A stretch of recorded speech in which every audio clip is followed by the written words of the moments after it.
दिनैनि बे हाबाफारियाव बाहागो लानानै मा बुंनो सानो? खारिजा बिजनि गुदि बर' थुनलाइ आफादनि दिनै सनाथि मायथाइ फोरबोनि जोबथा सान आरो बे हाबाफारियाव बाहागो लानो मोननानै आं जोबोरैनो गोजोननाय मोन्दों।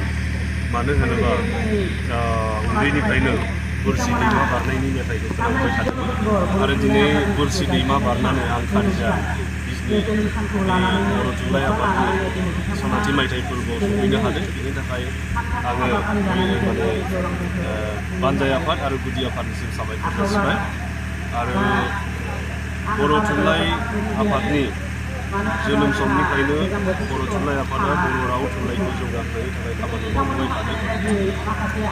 आथिखाल समाव बयजोंबो सावरायजानाय मोनसे आयदाया जाहैबाय बर' बिजोंखौ 12 थाखोसिम जौगाहोनायनि बाथ्रा।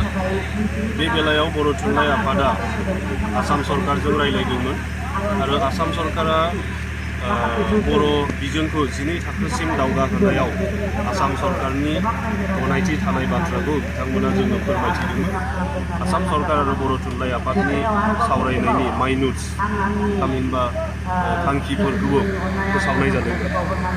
बिनि उनाव आसाम सरकारा मोनसे मावख'आरि बिथोननि गेजेरजों बिटिसिनि सोलोंथाइ बिफाननि बिथोनगिरिनिसिम थाबैनो बिटिसि ओनसोलाव बेसेबां फरायसालिफोराव बर' बिजोंखौ 12 थाखोसिम लांनो हायो बेनि थाखाय गोनां जानाय फोरोंगिरिफोरनि गोनांथि आरो बेजों लोगोसे बिटिसि काउन्सिलनिफ्राय मोनसे अपिनियन थाबैनो दैथायहरनो थाखाय बिथांमोना खावलायदोंमोन आरो बे बाथ्राखौ लानानै बिटिसिनि एडुकेसन डिपार्टमेन्टआ एसे गोनो गोथोआव दंमोन। थांनाय 6 दान बिथांमोना बिनि सायाव जेबो थिरांथा लायाखिसै।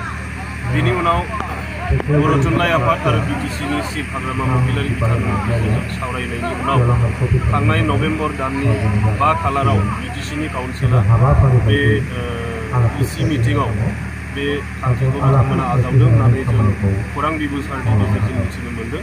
जों आसा खालामो थाबैनो बिटिसि सरकारा बिटिसिनि एडुकेसन डिपार्टमेन्टआ आसाम सरकारनिसिम बिनि प्रप'जेलखौ दैथायहरनांगौ। अब्लानो बियो जोबोद खम समनि गेजेरावनो